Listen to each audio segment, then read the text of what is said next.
Assalamualaikum warahmatullahi wabarakatuh. Nama saya Nipa Haji dengan NIM 19103011124. Jadi di sini saya akan menjelaskan tentang keluarga berencana dan B-tabung.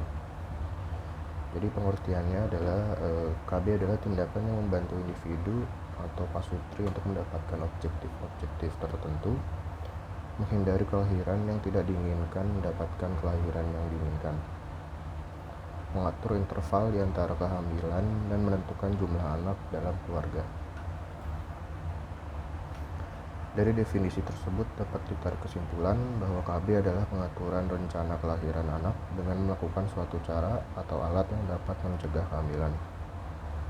KB bukanlah berarti birth control atau tahlide anas yang konotasinya membatas atau mencegah kelahiran, yang mana hal tersebut bertentangan dengan tujuan perkawinan, yaitu melanjutkan keturunan. Perencanaan merupakan hal dan wewenang setiap manusia, termasuk perencanaan berkeluarga dengan jumlah anak yang mungkin mampu ia tanggungkan sesuai dengan kondisi masing-masing. Perencanaan keluarga adalah merencanakan kelahiran dengan merencanakan kehamilan karena memakai atau menggunakan suatu cara atau alat obat yang disebut kontrasepsi. Kemudian sini saya akan menjelaskan tentang macam-macam alat kontrasepsi. Dalam pelaksanaan KB, lazimnya menggunakan salah satu alat kontrasepsi yang sudah dikenal sebagai penentuan ilmu dan teknologi. Kontrasepsi ini memanfaatkan hasil penelitian ilmu kedokteran mengenai hormon-hormon yang mengatur kehidupan proses ovulasi dan menstruasi dalam tubuh manusia, dalam tubuh wanita. Tetapi kemudian mengacu proses tersebut dengan hormon buatan yang dimasukkan ke dalam tubuh wanita seperti pil, suntikan atau susuk. Dengan akibat tidak terjadi ovulasi, tidak ada sel telur yang matang keluar dari indung telur, dan tidak ada sel telur, maka tidak terjadi kehamilan. Alat-alat tersebut seperti pil KB, suntikan, yaitu menginjeksikan cairan ke dalam tubuh wanita yang dikenal cairan Depo-Provera, Netden dan Neroterat.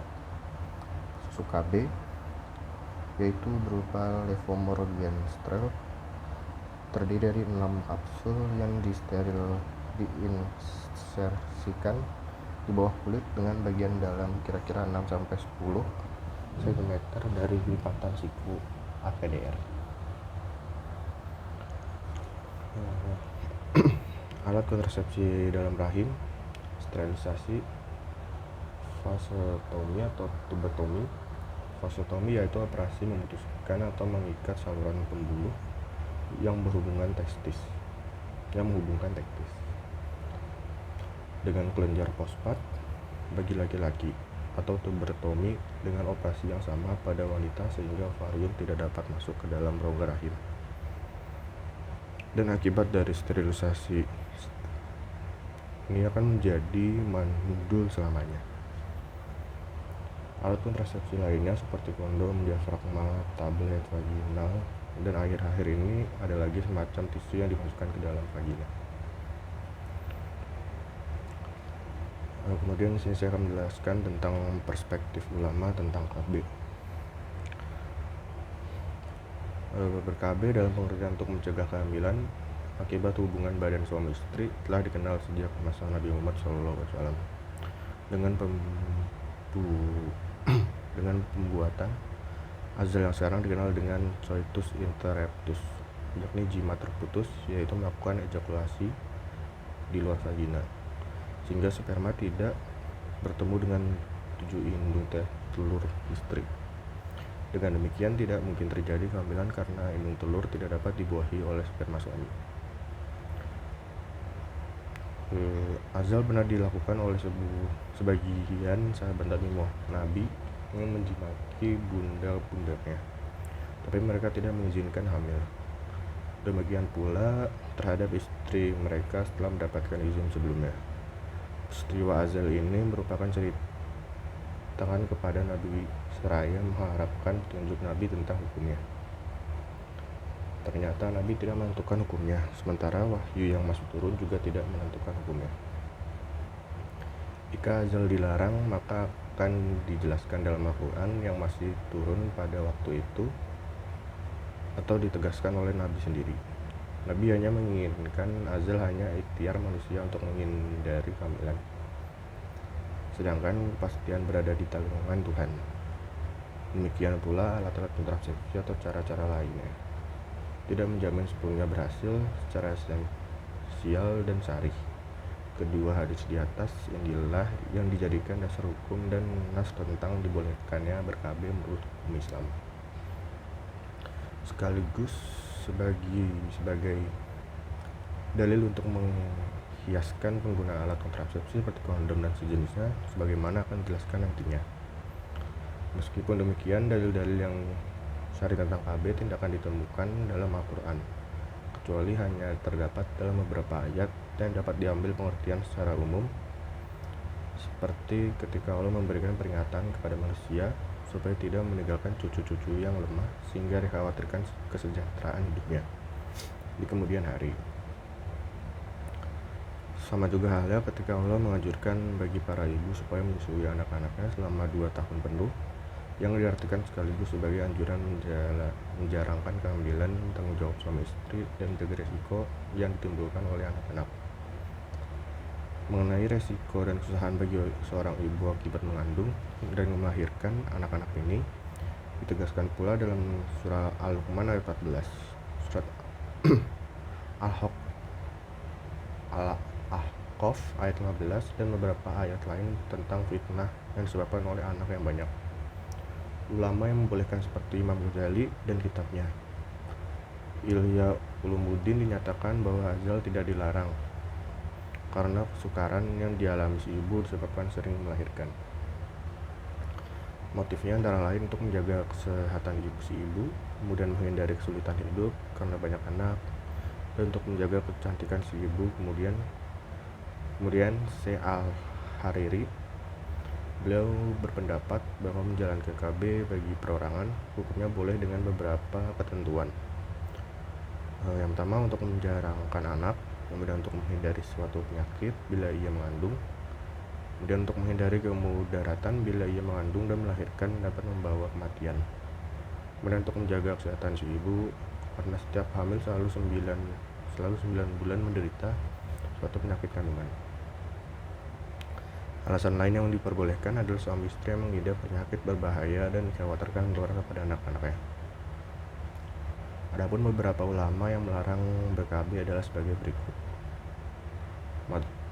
Guru besar hukum Islam pada Fakultas Hukum dalam tulisannya Islam and Family Planning dikemukakan antara lain bahwa beliau tidak menyetujui KB jika tidak ada alasan yang sebenarnya membenarkan perbuatan itu. Beliau berpegang pada prinsip hal-hal yang mendesak membenarkan perbuatan terlarang. Abu Ala al-Maududi, ia adalah seorang ulama yang menentang pendapat orang yang membolehkan pembatasan kelahiran. Menurut beliau, Islam satu agama yang berjalan sesuai dengan fitnah manusia. Dikatakannya, barang siapa yang mengubah perbuatan Tuhan dan menyalahi undang-undang fitnah adalah memenuhi perintah setan.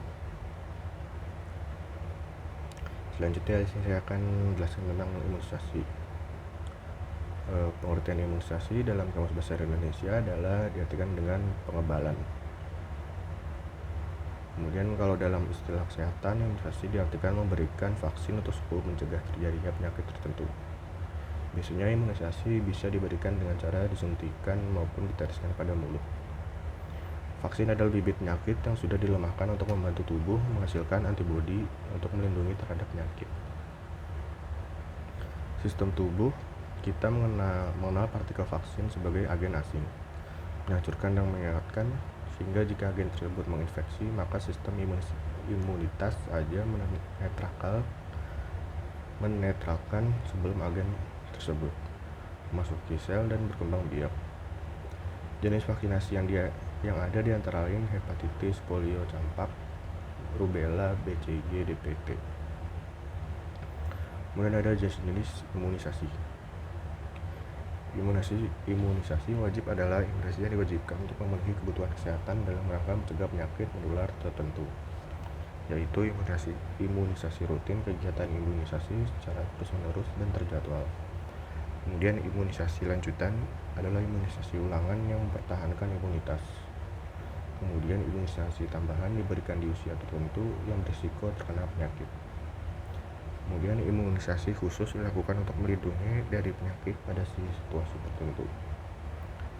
Kemudian di Indonesia terdapat beberapa vaksin yang wajib diberikan pada bayi dan balita, yaitu hepatitis B, BCG, polio, campak, karena merupakan program dari pemerintah. Tetanus disebabkan oleh Clostridium tetani menular melalui kotoran yang masuk ke dalam luka. Kemudian TBC disebabkan oleh Mycobacterium tuberculosis yang dikeluarkan melalui udara. Kemudian campak disebabkan oleh Mysovirus Gradae miles yang menular melalui udara.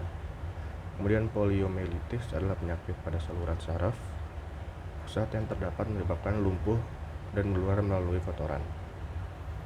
Kemudian hepatitis B adalah penyakit yang merusak hati. Kemudian imunisasi dalam Islam.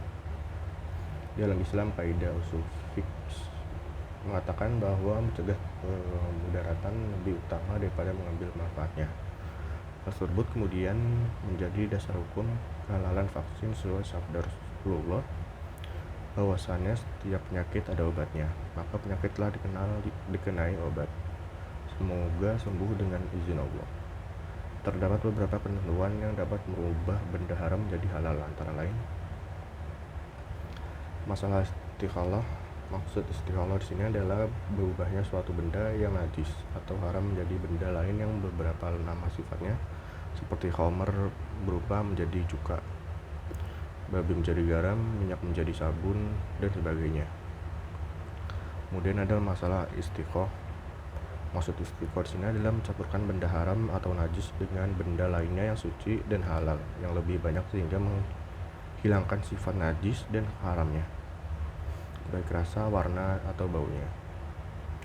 Selanjutnya ada darurat dalam obat. Darurat adalah suatu keadaan terdesak untuk menerjang keharaman, yaitu kita seorang memiliki keyakinan bahwa apabila dirinya tidak menerjang kelarangan tersebut, niscaya akan binasa atau mendapatkan bahaya besar pada badannya.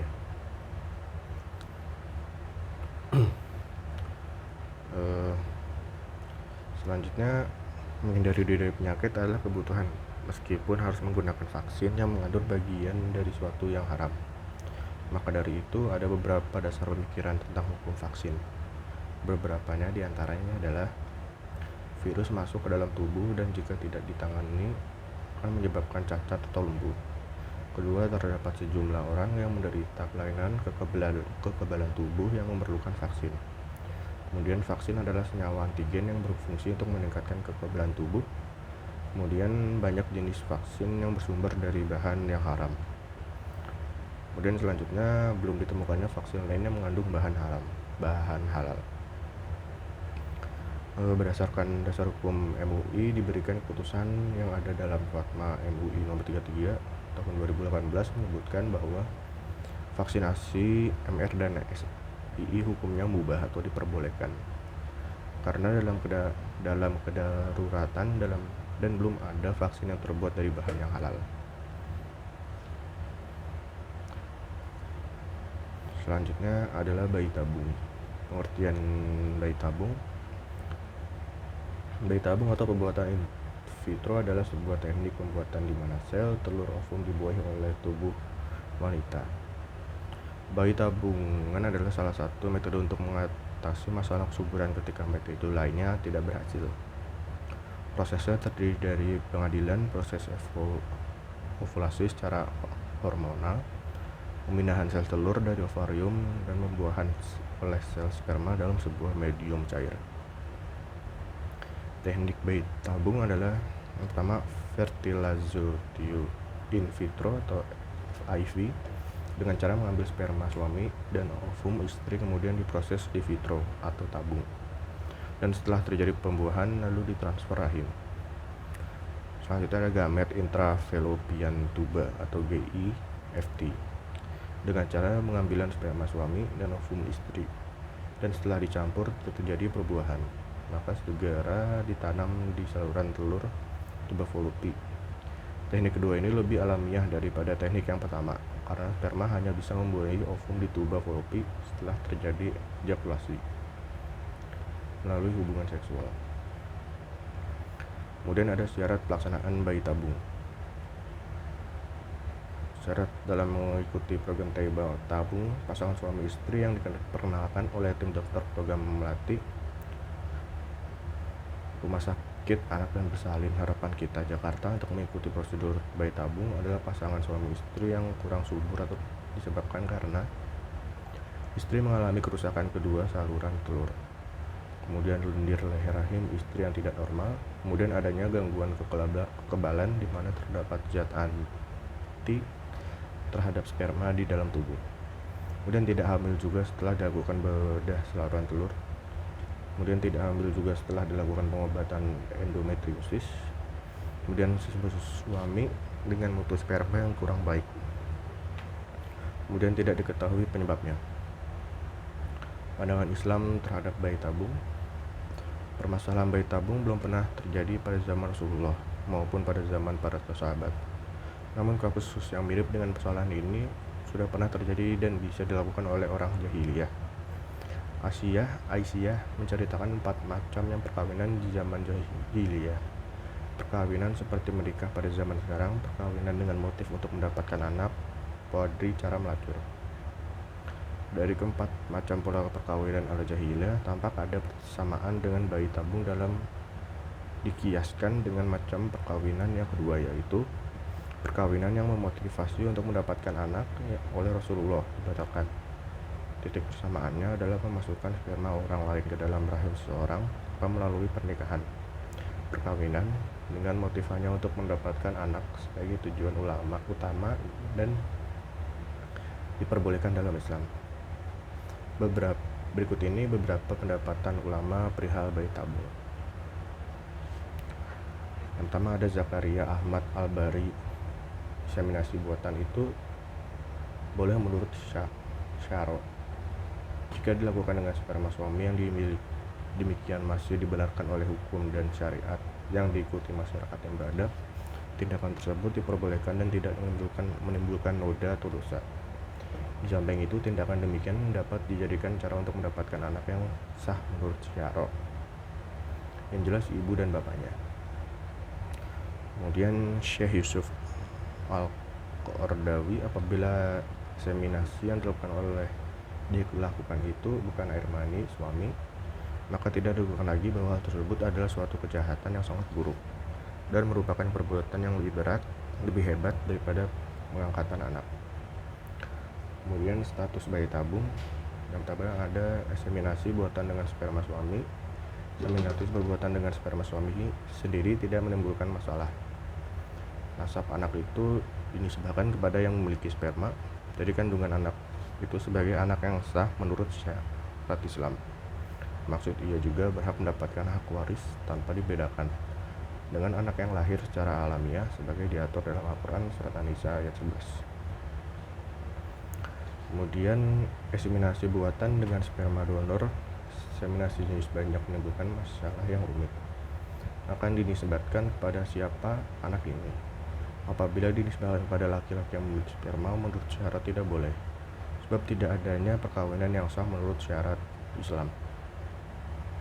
Kemudian selanjutnya ada inseminasi buatan dengan model titipan. Status anak model titipan ini persoalan lebih rumit, sebab kepada siapa anak ini akan dinasabkan. Kalau pada anak zina, nasab anak dihubungkan kepada ibunya, yaitu perempuan yang melahirkan dan memeliharanya. Maka pada anak model titipan itu nasabnya tidak akan dihubungkan pada ibu yang memeliharanya. Hubungan antara anak titipan dan ibu yang menerima titipan disamakan dengan hubungan pada ibu pasan dan anak susuan. Tegasnya mereka tidak saling mewarisi.